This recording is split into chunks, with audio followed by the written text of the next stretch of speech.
Friends, sit nearer. The fire's good, but the story is better when we huddle close, so we can hear the bones of it rattle inside the words. This tale is one the old singers carried from hearth to hearth, from frozen villages and timber halls to bright courts with gold on the rafters. It has feathers in it, and fire, and treachery, and love, and the long pull of fate like the draw of a fishing net. And it begins, as many Russian tales do, not with a poor peasant boy or a clever maiden, but in a Tsar's garden. Now, this Tsar was no small man in a corner hut. His palace had walls thick as history itself, painted bright red and green, so that from a distance it looked like a jewel rising out of snow. His crown was heavy with pearls, his robe was lined with sable, and his beard was black with only a few silvery streaks that shone like frost in dawn's light. He ruled sternly but not cruelly. He was respected, if not always loved, and his name carried across the land like thunder. But the true pride of this Tsar was not his armies, nor his crown, nor even his line of sons. It was his orchard. Ah, that orchard was unlike any other in the world. The soil was black and deep, fed by the bones of centuries, watered by a river that ran from the far-off Urals, cold and clear. Within its wooden walls grew apple trees, whose fruit was said to shine like the sun itself. Not just ordinary apples, mind you, but golden apples, their skins warm with an inner glow, so that in moonlight they gleamed like lamps hung from the branches. Each apple was heavy as a fist, sweet as honey, and strong enough that one bite could heal a sickness, mend a broken heart, or put strength in an old man's bones. You can imagine then how fiercely the Tsar guarded his orchard. Soldiers patrolled it by day, and by night the gates were locked with iron. Yet for all the guarding, a thief came still. It began quietly. One morning a branch was lighter than it should be, a golden fruit missing. Perhaps the gardener miscounted, the Tsar thought. But the next morning another was gone, and the next, until the Tsar's heart smouldered with anger. He set more guards, doubled the patrols, even loosed his fiercest dogs inside the orchard walls. Yet still, each dawn, one shining apple was missing, gone as if plucked by invisible fingers. The Tsar raged. Am I to be mocked in my own kingdom? To have my treasure stolen from under my nose? Now, one night he could not sleep, for anger makes a poor bedfellow. He went himself into the orchard, wrapped in a cloak of sable, sword at his hip, crown cast aside for the moment. He hid beneath a tree, his breath fogging in the cold air, his eyes fixed on the branches above. The moon climbed pale and round, and the orchard was still. Then, friends, then it came. From the far horizon, a glow brighter than the moon began to grow. At first the Tsar thought it was dawn breaking too soon. But no, it was not the sun. It was a bird so strange and beautiful that words stumble over themselves trying to catch it. Its feathers blazed with fire, not fire that burned the orchard, but fire that sang. Gold and scarlet, orange and blue, each feather was a living flame, but together they made a harmony of light that dazzled the eyes. Its eyes were like polished amber, its beak shone like molten silver, and its tail streamed behind it like the banners of the dawn. With each beat of its wings, the night lit up as though torches had been lit across the land. This was the Firebird. It swooped down, light spilling from its feathers, and perched on the apple tree. The branches shook under its weight, the fruit glowed brighter in its presence, and the Tsar felt his heart pound like a drum. The bird tilted its head, opened its beak, and sang. Friends, if I could put that song into words, I would be richer than any king. It was not merely music. It was memory and dream together. It was the crackle of a hearth, the whisper of a mother soothing a child, the crash of waves on a lonely shore, the laughter of a lover long gone. It was joy and grief and longing twined into sound. The Tsar's eyes filled with tears, though he could not have said why. And while he was lost in that wonder, the Firebird plucked one golden apple in its beak. Then, with a cry like a trumpet, it leapt into the sky and was gone, leaving only sparks drifting in the air. The Tsar stumbled out from his hiding place, his cheeks wet, his hands trembling. He had seen the thief at last, but not an enemy, not a man to hang or a dog to set upon. A marvel, a wonder, a gift, and a curse in one. The next morning he called his sons before him, 3 princes, strong and proud. He told them what he had seen. My orchard is shamed, my heart is mocked, my treasure stolen by a bird of flame. Which of you, my sons, will catch the thief and bring me, the Firebird, alive? The eldest, broad-shouldered and bold, stepped forward. Father, I will go. I will bring back this bird of fire and cage it in gold, so it sings for you alone. The middle son, sly-eyed and smooth-tongued, bowed low. Father, let me go. I will bring back not only the bird, but feathers and eggs, so your orchard will be full of fire and fruit forever. At last, the youngest, Prince Ivan, quiet and thoughtful, spoke softly. Father, if it pleases you, I too will go, but not for riches or glory. I will bring the Firebird if I can, or at least learn why it comes to our orchard. The Tsar frowned. He loved his sons, each in his way, but he trusted least of all the quiet Ivan, for Ivan's thoughts were like deep wells, useful but hard to read. Still, he could not deny him. So he gave each son a horse, provisions, and his blessing. Go forth, said the Tsar. Bring me the Firebird, or do not return at all. And that, friends, is where the quest begins. 3 brothers, 3 roads, and a bird whose song could change the heart of kings.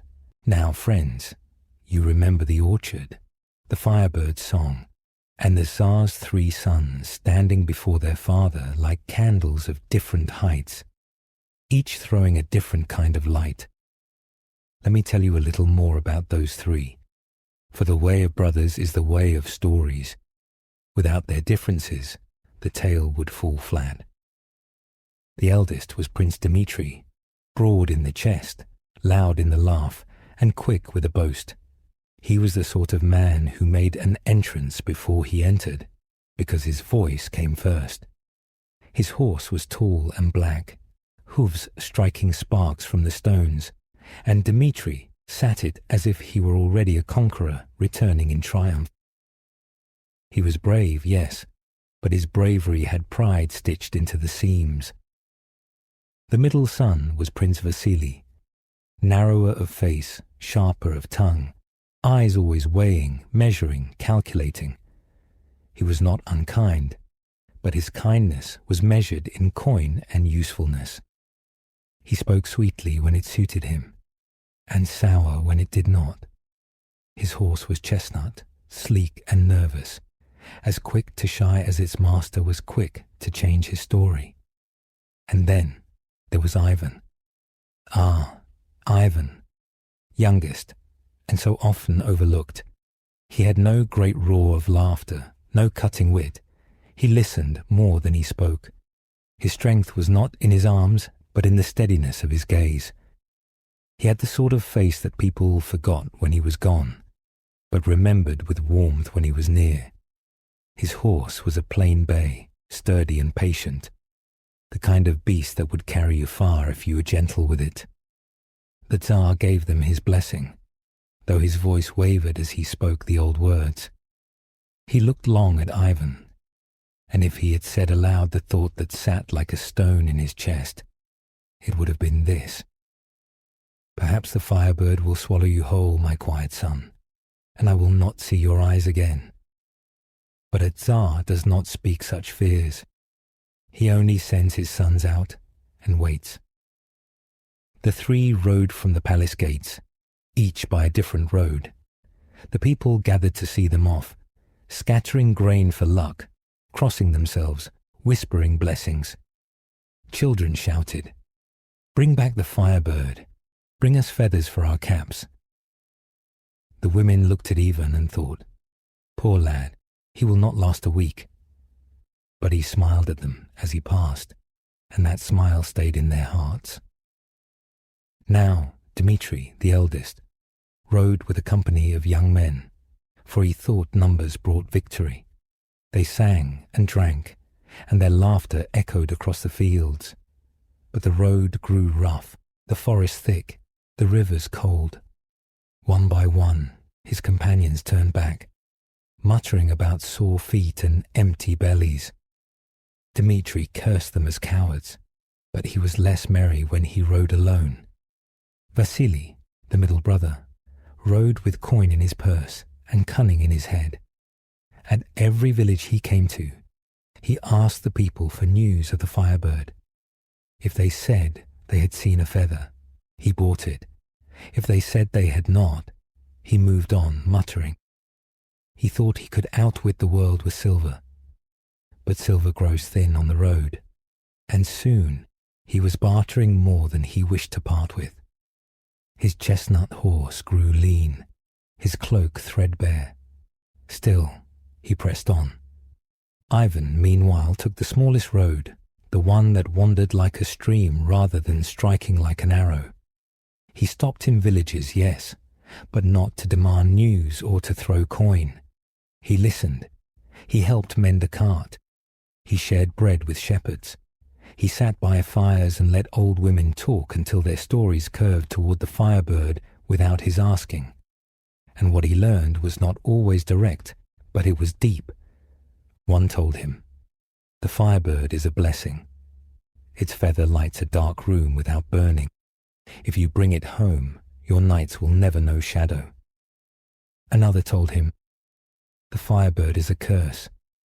Its feather burns the hand that holds it. Men who try to keep it grow greedy and mad." And still another said, "The Firebird is neither blessing nor curse.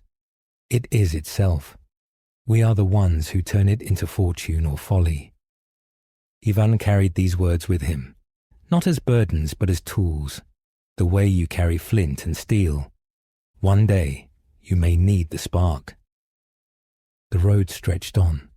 He rode through birch forests white as bones, where ravens called warnings from high branches.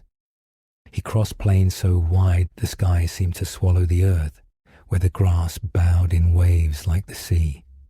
He forded rivers cold enough to crack his teeth, guided by stars that wheeled like golden wheels across the heavens. And at night, when his horse was stabled under a lean-to of branches, Ivan dreamed. He dreamed of the Firebird, its feathers blazing, its eyes like twin suns, its song filling his chest until it felt ready to burst. He dreamed of chasing it, and sometimes in the dream he caught it, and sometimes it burned him to ash, and sometimes it simply turned and asked him, why? One night, as the fire dwindled low and his dreams were thick upon him, Ivan heard a sound that was not dream at all. It was the sound of a wolf, a long rolling howl, mournful as winter itself.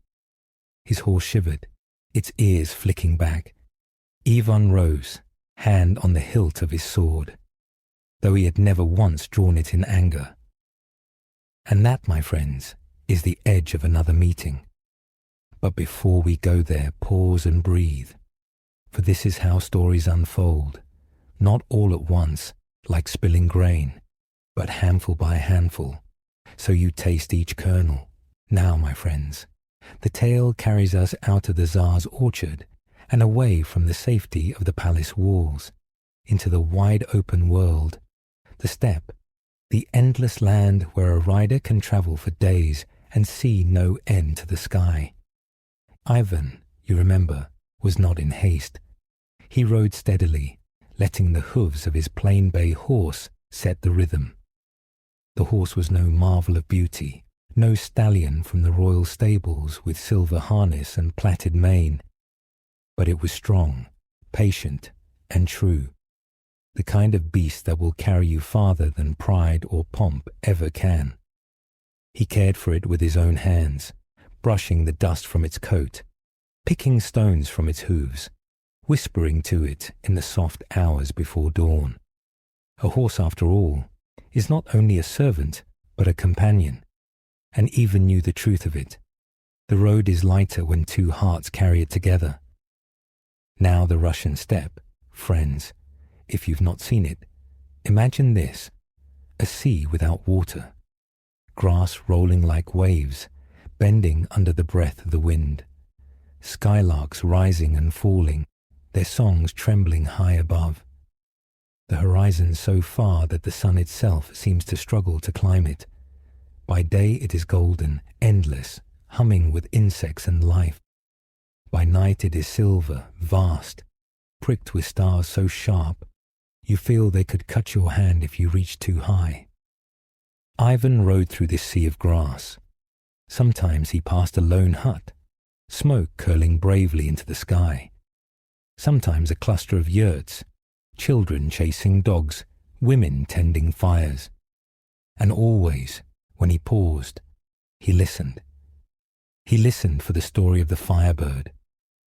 In one village, an old shepherd told him, "The Firebird passes overhead sometimes, its tail streaming fire across the night. In the morning, the grass where it flew is singed black, and no blade will grow there for a year." In another, a weaver woman said, "A feather fell on my loom once, shining red and gold. For 7 days my cloth wove itself, faster and finer than any hand could manage. But on the 8th day, the feather burned a hole clean through the wood. Power, young prince, is a guest that does not always leave kindly." And in yet another place, a child whispered, "I saw the Firebird perch on the roof of our house." My sick mother rose from her bed the next day and sang as she had not sung in years. So which was it? Blessing, curse, or simply itself? Ivan held the question close, turning it over like a stone in his pocket. The road was not without hardship. Some nights wolves howled in the distance, their voices weaving like threads of fear through the dark. His horse trembled, and Ivan laid a steady hand on its neck, whispering, "Steady, my friend. We face it together." There were rivers too, broad and swift, cold as melted glass. He would strip his boots and cloak, wade beside his horse, the water clutching at his legs, numbing his bones. Once, in the middle of such a ford, he felt his strength falter, and for a moment he thought the current would drag him down. But the horse, bless it, pressed close and bore him to the far shore, shuddering water from its hide as if to laugh at the danger. He grew leaner, browner from the sun, his eyes sharper from the wide distances. Nights under the stars taught him silence. Days on the road taught him patience. And still the dream of the Firebird burned behind his eyes. One night, after a long day's ride, Ivan dozed by the fire with his horse cropping grass nearby. He dreamed again of the Firebird. But this dream was different. This time, the Firebird did not fly from him or burn him. It landed beside him and spoke. Yes, spoke, in a voice like wind over glass. "Ivan," it said, "why do you chase me?" "I do not know," he answered in the dream, "because my father asked. Because you are beautiful. Because your song is like my own longing, given wings." The Firebird tilted its head. "Do you seek to keep me or to know me?" Ivan opened his mouth to answer, but the dream broke. He woke with the fire guttering low and a long, mournful howl drifting across the steppe. Not far away, 2 yellow eyes glimmered in the dark. His horse stamped, ears flicking, but did not bolt. Ivan reached for his sword, though he did not draw it yet. The eyes came closer, and the firelight caught the shape of a wolf. Vast, grey, lean with hunger, its teeth glinting like moonlit knives. It padded closer, its paws silent, its breath steaming. The horse snorted, and Ivan rose slowly, the sword now bare in his hand. The wolf circled the edge of the firelight. Its eyes were not merely animal eyes. There was something in them, sorrow, fury, and a knowledge too deep for any beast. It sat on its haunches, tail curled around its feet, and spoke. Yes, friends, spoke. Ivan Tsarevich, it said, in a voice rough as stones grinding together. Do you know whose horse you ride? Do you know whose orchard you serve? Do you know what waits for you at the end of your quest? Ivan's heart stumbled, but he steadied it. I know only that I must follow the Firebird, and I know you are no common wolf. The wolf's lips curled, not in a snarl, but something nearer a bitter smile.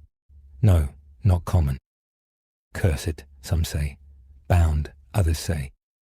But perhaps I will be your companion, if your heart proves true. And there the fire crackled, sparks leaping like the first notes of a song. The steppe seemed to hold its breath, the stars waiting to hear the rest. The fire was nearly gone, only embers glowing like watchful eyes in the ash. Ivan stood, his sword trembling in his hand, though whether from fear or the weight of fate it is hard to say. Before him sat the grey wolf, its fur silvered in the moonlight, its eyes like 2 coals banked deep. It was no common beast. Any fool could see that. Its chest was broad as a bear's, its shoulders high as a horse's back, and yet its movements were as smooth as water over stone. Ivan Tsarevich, it said again, its voice a gravel road of sound. Do you know who I am? Ivan swallowed, his mouth dry. I know only you are no ordinary wolf. That much any man with eyes could tell. The wolf's ears twitched amused. Once, long ago, I was more than this. But I am bound now, bound by a hunger that never ends, bound by deeds I cannot undo. Some call me cursed, some call me a helper. Which I am will depend on you. Ivan lowered his sword. If you mean me harm, you'd have taken me already. If you mean to help me, say why. The wolf's jaws opened in a grin that was not friendly, yet not cruel. Because your elder brothers rode past me and spat at me. One tossed me a bone as if I were a beggar. The other struck me with his whip. But you, Ivan, you stood steady, though your horse quaked. You looked at me as if I were a creature, not a monster. And so, I choose you. Ivan's grip on the sword loosened. He sheathed it slowly. And what choice is that? The wolf stretched, long and lean. The choice of whether you catch the Firebird and live, or whether you die chasing it like a fool. Then you know where it is? Ivan asked. The wolf's tail flicked. I know where it nests, yes. But it is no simple thing, catching fire and holding it in your hands. Many men have tried. Their bones lie white in the grass. If you will listen, I will guide you. If you will not, then I will watch you fail, and perhaps I will eat your horse after. Ivan smiled faintly despite himself. Then guide me, Grey Wolf. I am not too proud to take counsel. The wolf's eyes glimmered. Good. Pride is meat too tough for my teeth. So it was that Ivan mounted his bay horse and followed the wolf. But the wolf was swift, swifter than any horse, and soon Ivan lagged behind. At a clearing, the wolf stopped, waiting. You will not catch the Firebird with this nag, the wolf said. Give him back to the earth. Mount me instead. Ivan frowned. Give up my horse? He has carried me far. I will not cast him off like a worn shoe. The wolf tilted its head. You speak of loyalty. Good. But loyalty without wisdom is folly. This horse cannot carry you where you must go. Leave him here. He will find grass. He will live. And if your heart is true, you may see him again. But if you cling to him, you will never see the firebird's feathers.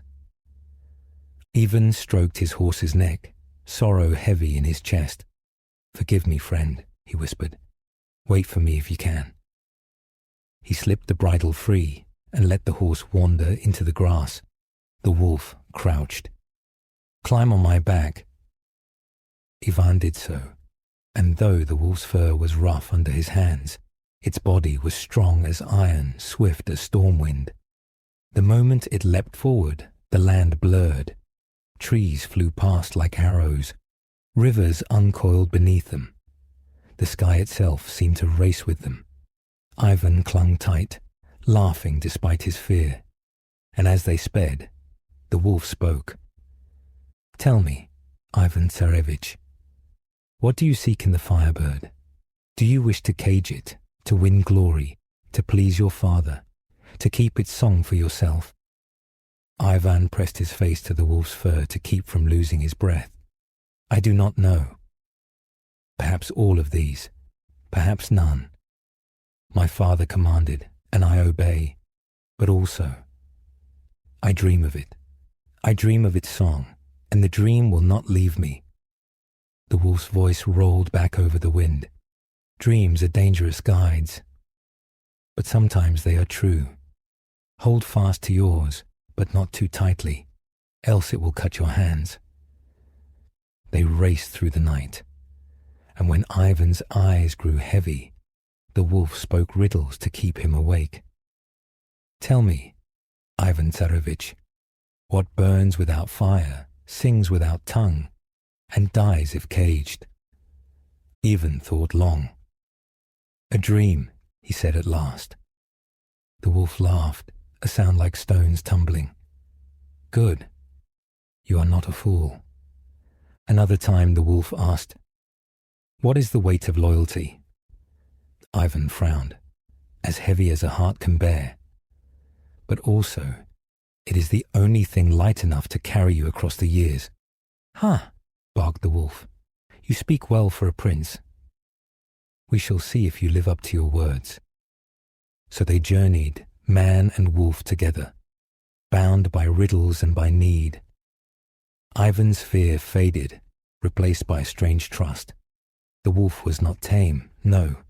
It snapped, it growled, its eyes sometimes glowed with hunger. But it did not betray him, and in that trust a bond began to grow. At dawn they halted by a river, the water bright as molten glass. Ivan drank, and the wolf watched him with solemn eyes. Listen, Ivan Tsarevich, it said, the Firebird is near. Tonight we will see it, but remember, do not take more than you are told. Desire is a fire that can consume you. Heed me, or all will be lost. And with those words, the wolf lay its head on its paws and closed its eyes. Ivan sat beside it, the weight of prophecy on his shoulders, and watched the river carry the sky away. The wolf rose at twilight, shaking dew from its coat. Its ears pricked, its nose lifted, and it said, Tonight. Tonight the sky will split, and the orchard will glow. Tonight, Ivan Tsarevich, you will see the Firebird with waking eyes, not only in dreams. Ivan's heart thudded in his chest. His father's command, the long road, the hunger in his soul, all of it had brought him here. Yet his hands trembled as he touched the wolf's fur. They travelled swiftly, the wolf's paws eating the earth, its breath steaming in the cool night. The stars wheeled overhead, bright and sharp, and the moon hung low like a scythe. The air itself seemed charged, expectant, as though the whole world were waiting for a song not yet begun.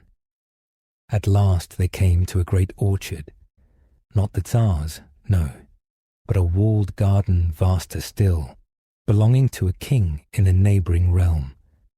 Its trees bent under the weight of golden apples, each one glowing faintly in the dark.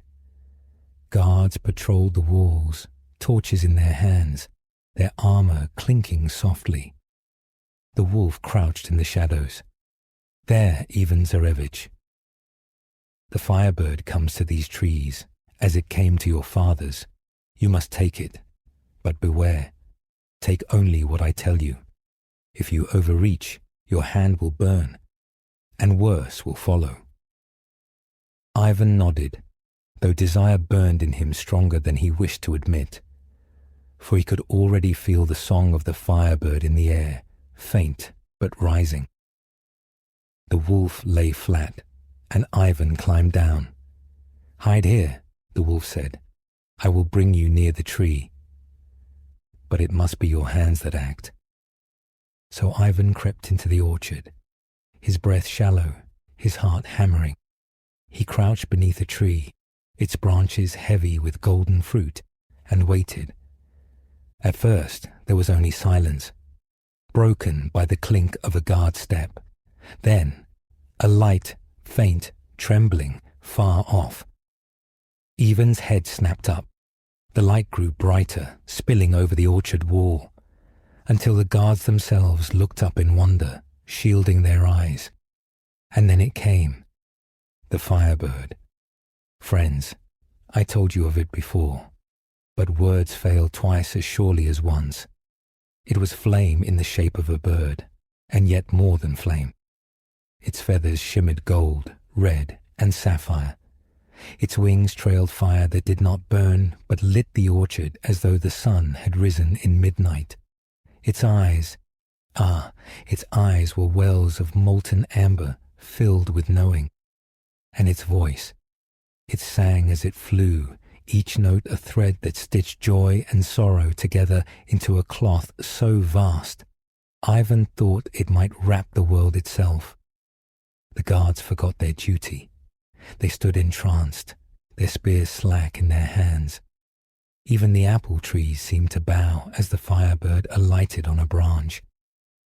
The fruit glowed brighter for its touch, as if ashamed of their lesser light.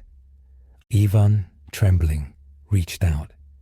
His fingers brushed a fallen feather, bright as a torch. The wolf's words rang in his ears. "Do not take more than I tell you." The feather pulsed in his palm, warm but not burning. Already it lit the dark like a lantern. It was enough. Enough to bring home. Enough to prove the tale true. But then Ivan looked up at the bird itself, preening on the branch, its feathers scattering sparks. His heart clenched. One feather was not enough. To hold the bird itself, to hear its song in his father's hall, to see its wings blaze in daylight, that would be glory. That would be triumph. Desire overcame counsel. Ivan leapt. His hands closed around the Firebird. And oh, friends, what a cry it gave. A cry like 100 bells shattering at once, like 1,000 arrows released, like the breaking of the dawn and the breaking of the heart together. The orchard flared with light, brighter than fire, brighter than sun. The guards dropped their torches and covered their ears, their faces twisted in fear. The apples shook from the branches and fell with dull thuds to the ground. Ivan staggered, clutching the bird. Its feathers seared his arms, though they left no mark. His heart felt as though it would burst from his chest. The bird thrashed, beating its wings with such force he thought he would be torn apart. "Wolf!" he cried. "Help me!" The wolf bounded from the shadows, teeth bared, eyes blazing. It sprang, seized the Firebird's wings gently but firmly in its jaws, and pinned it to the earth. The Firebird ceased struggling. Its eyes blazed into Ivan's, deep and endless. And in that gaze, Ivan saw all his folly. The feather had been enough. The wolf had warned him. His greed had nearly undone him.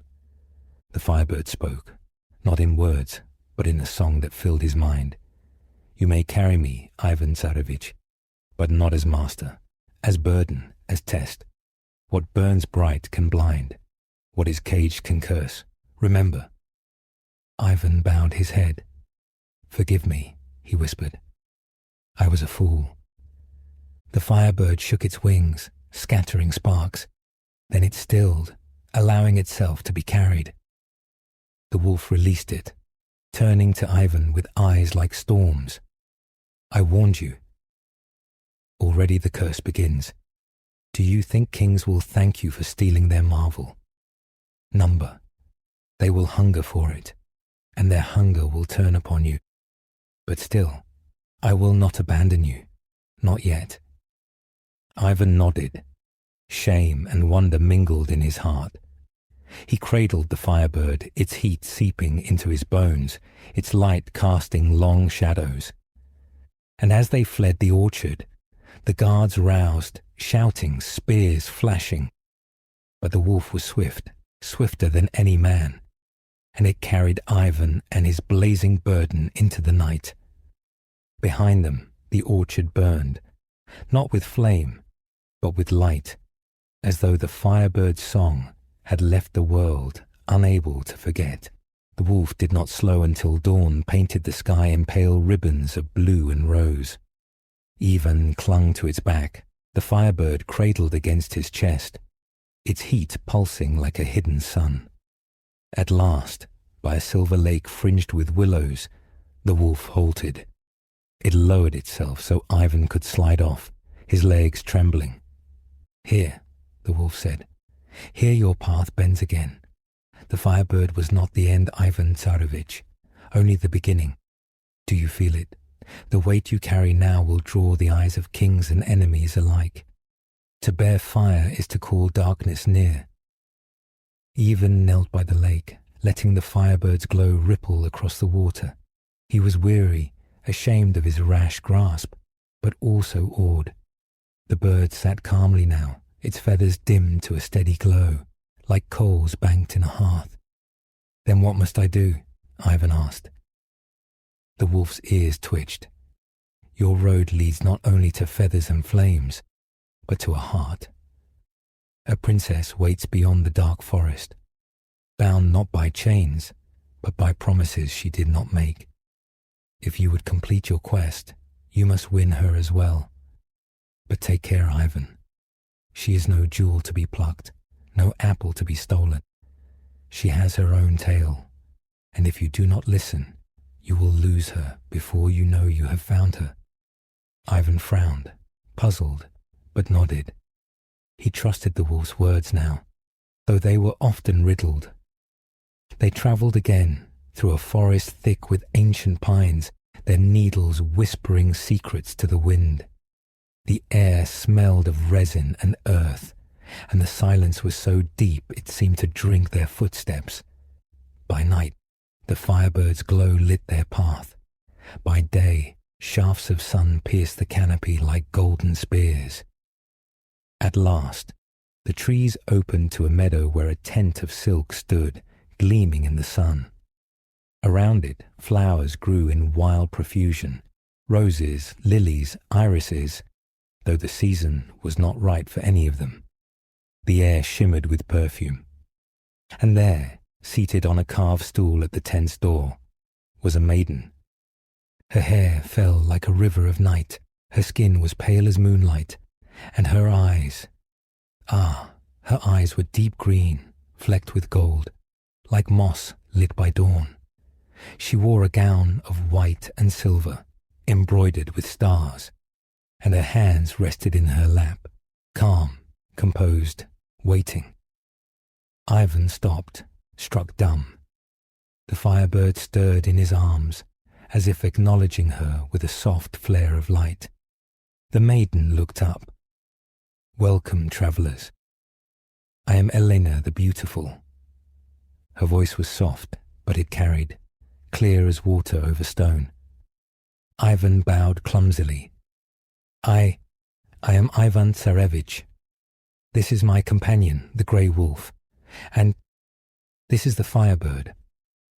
Elena's gaze lingered on the bird, then returned to Ivan. So it is true. The one who bears the Firebird's flame would come. I dreamed of this. You dreamed of me? Ivan asked, astonished. She smiled faintly. Not of you only. Of choice, of change, of a fire that would burn the old bonds. Bonds? Ivan echoed.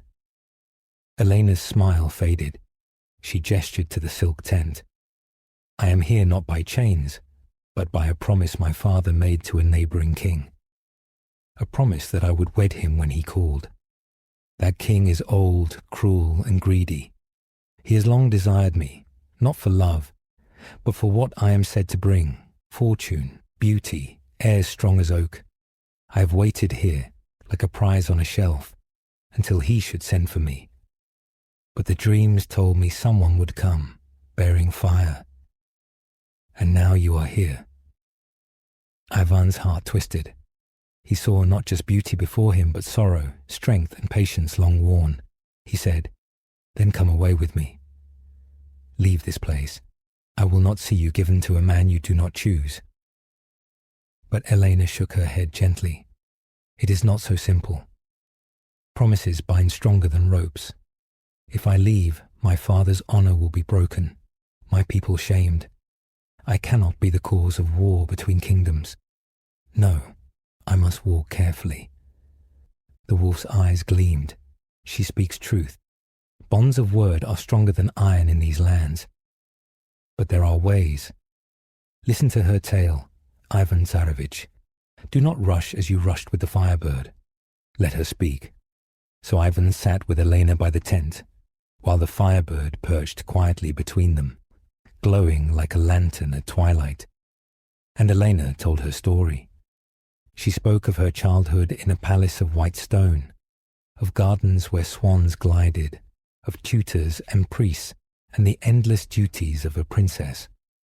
She spoke of the day her father, beset by famine, made alliance with a greedy king, sealing it with the promise of her hand. She spoke of the years since, waiting, dreaming, fearing. And as she spoke, Ivan listened, truly listened. He asked no foolish questions, made no boasts. He let her words pour forth, and he caught them like rain, holding them carefully. At last, she fell silent. The meadow hushed around them. Ivan said softly, Elena the beautiful, you are no prize, no apple to be plucked, no jewel to be set in a crown. You are yourself. If you will walk with me, it will be by your will, not mine, not my father's, not any king's. Elena looked at him long, her eyes searching his. Then she smiled, and this smile was not faint, but full, bright as dawn. Then I will walk with you, Ivan Tsarevich. For the dreams said, the one who listened would be the one I chose. The wolf snorted, though its eyes were warm. At last, some wisdom. So it was that Ivan gained not only the Firebird, but Elena the beautiful, who carried her own story, her own fire. And as the three of them sat together, the bird, the maiden, and the prince, the meadow glowed brighter than noon, as if the world itself approved. For a time, it seemed the road was blessed. Ivan rode with Elena at his side, the Firebird glowing in his arms, and the grey wolf loping ahead, watchful as a guardian spirit. The forest parted for them, rivers gentled, storms bent away. Even Ivan's heart, heavy with doubt before, now felt lightened by Elena's laughter, by the trust between them. But the world, friends, is never so kind as to let joy travel long without test. Shadows wait, envy stirs, and sometimes the sharpest teeth are not in beasts, but in brothers. Now, you remember Prince Dmitri and Prince Vasily, the eldest and the middle, who had ridden out with pride and cunning. They had fared poorly. Dmitri's companions had deserted him, leaving him weary and bitter. Vasily's purse had emptied, leaving him ragged and hollow-eyed. By chance, or by fate, they came together on the road, each ashamed of his failure, each jealous of the other, and both more jealous still of the brother they had scorned. Quiet Ivan. And what should they see, one twilight, but Ivan himself, riding toward them, on his horse once more.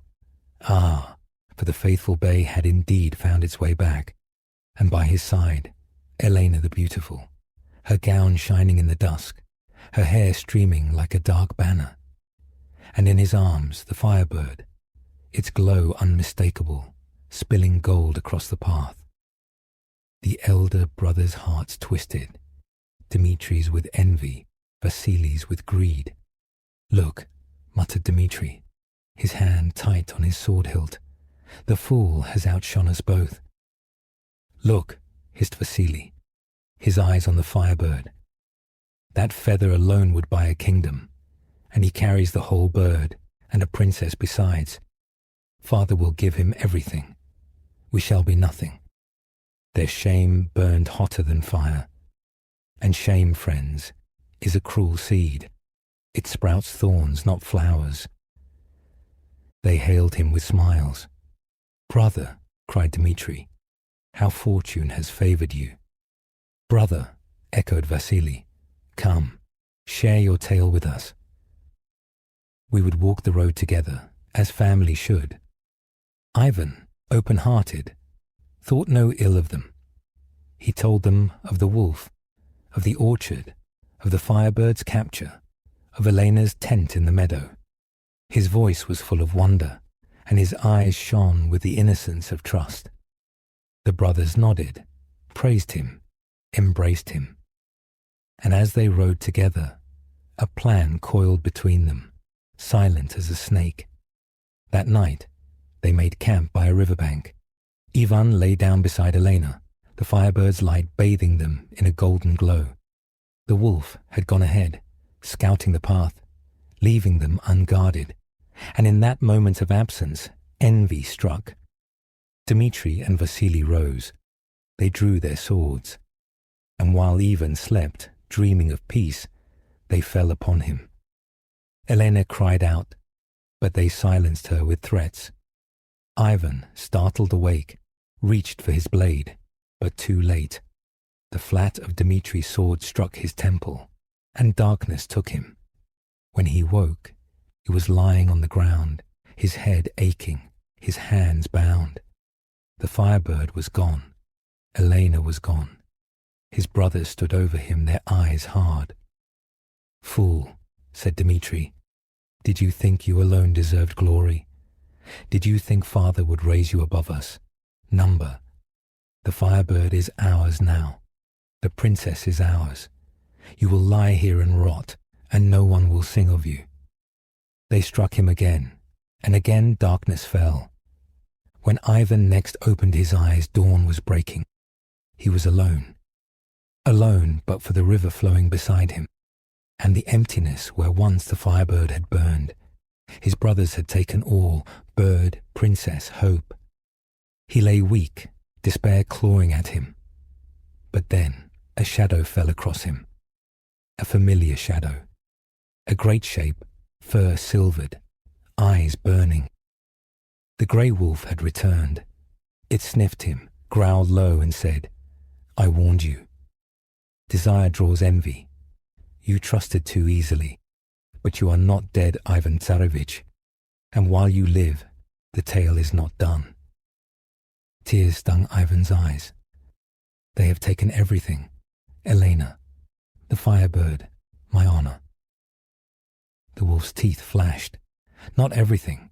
You still have me, and I have teeth enough to chase thieves. Rise, Ivan. If you cannot walk, I will carry you. We are not finished. So Ivan rose, though his body trembled, and laid a hand on the wolf's strong back. Hope flickered again, faint but stubborn, like a coal under ash.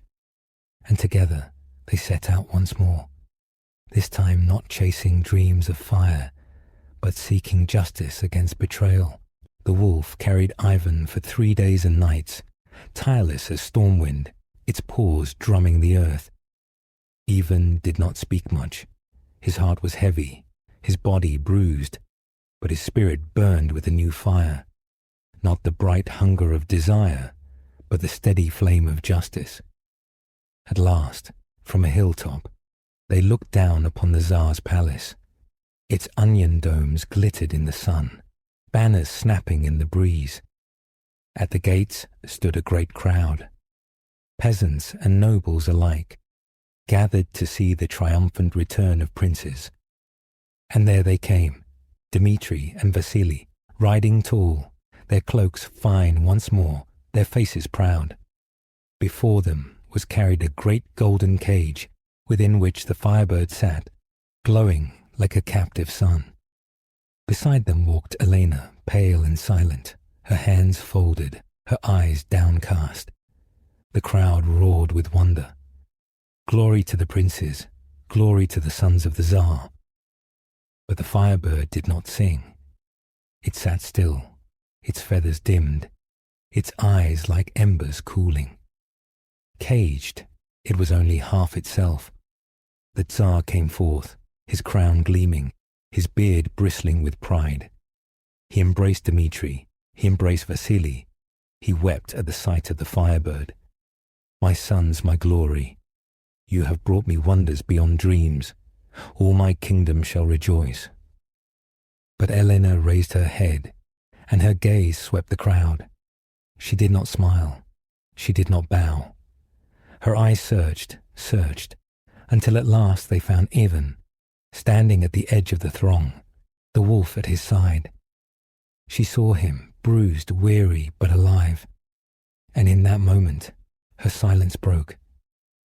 "Tsar," she cried, her voice ringing clear, "you are deceived. These are not the heroes you believe. It was not they who caught the Firebird. It was not they who found me. It was Ivan Tsarevich, your youngest son, who did these things. His brothers struck him down and left him for dead, stealing bird and bride alike. I will not be silent and let lies wear crowns." A hush fell. The crowd stirred, murmurs rising like wind through grain. Dmitri's face blanched, Vasily's twisted in rage. The Tsar frowned, his gaze flicking between Elena and his elder sons. "Is this true?" The brothers stammered, blustered, but their words tangled. And then the Firebird itself stirred. Slowly, it spread its wings, feathers blazing brighter than they had in days. It sang, not the fool song of freedom, but a sharp, piercing cry, like a truth cutting through falsehood. The golden bars of the cage melted away, dripping like wax. The Firebird rose, sparks cascading from its wings, and flew to Ivan, alighting on his shoulder. Its glow wrapped him in light, and the crowd gasped. "There," said Elena, her voice fierce, "there is your true son. Not the greedy, not the cunning, but the one who listened, the one who bore fire without being consumed." The Tsar's eyes filled with tears. He came down the steps, crown heavy, shoulders bent. He took Ivan's hand and pressed it to his breast. "Forgive me, my son. I doubted you. I did not see your worth. But the Firebird has judged, and so shall I. Dmitri, Vasily, your shame is your own. You shall not sit upon my throne. Ivan, my youngest, my quiet one, you are the heir, for you have shown the heart of a true ruler." The brothers fell to their knees, but mercy was not denied them. Ivan spoke softly, "Father, let them live. Let them learn if they can. Betrayal is heavy enough without blood upon it." So Dmitri and Vasily were sent into exile, to wander far and learn humility, if ever they would. As for Ivan, friends, you can guess. There was a wedding, bright and long, with feasting and songs that lasted 3 days and 3 nights. The Firebird circled above, its song filling the halls with light, its feathers blessing bride and groom. Elena walked to Ivan not as a prize, but as a partner, her hand in his, her smile her own. And the grey wolf? When all was done, it came to Ivan and said, "Here our road parts. You have no more need of me." But Ivan, tears in his eyes, said, "I will always need you, friend." The wolf's gaze softened. "Then remember me, and I will not truly leave." It turned, padded into the forest, and was gone. And so, my friends, the tale of the Firebird wins to its end. Ivan the Quiet became Ivan the Wise, not through the strength of his arm or the sharpness of his sword, but through patience, through listening, through the steadiness of his heart. He gained the Firebird, he gained Elena the Beautiful, but more than that, he gained himself. The Firebird was never meant to be caged, never meant to be owned. Its song was too wide for walls, too wild for chains, and so it remained a friend, a blessing, a reminder that light is a gift, not a possession. It circled the skies above Ivan's land, a beacon to his people, and when it sang, they remembered their own joys and sorrows, woven together into something greater.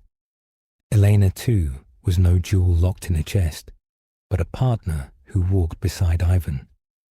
Together they ruled, not with pride nor greed, but with the wisdom of those who have known loss, betrayal, and forgiveness. And in their court, no promise was ever made lightly, no bond broken without cause, for they had both felt the weight of such things. And the grey wolf? Ah, do not think him gone. No, he is still out there padding through the forests, watching with eyes like embers. Sometimes a hunter hears him howl on a winter night, and if his heart is true, he finds his way home by that sound. Sometimes a traveller lost in the woods feels a shadow at his side and finds courage he did not know he had. The wolf remains, for loyalty leaves paw prints that do not fade. What then do we take from this tale? That greed burns brighter than fire, and envy cuts sharper than any sword. That promises bind stronger than chains, and betrayal leaves scars deeper than wounds. But also that loyalty heals, that listening saves, and that love chosen freely shines brighter than all the golden apples in all the orchards of the world. Remember this, when next you see a bird's feather gleam in the sun, or hear a wolf's cry across the night. Remember Ivan, who was quiet, but not weak. Remember Elena, who chose her own heart. Remember the Firebird, who blazed and sang and could never be kept in a cage. And remember, too, that stories are firebirds in their own way. They come to us, they light our hearts, and they must fly on, carried from mouth to mouth, from hearth to hearth. To try to cage them is folly, to share them is wisdom. So I give this one to you now. Keep it, not as a treasure locked away, but as a song to sing, a light to pass, a firebird feather to brighten your dark nights. And when the fire here burns low and you rise to go home, you will carry it with you still. The tale is told. May it live in you.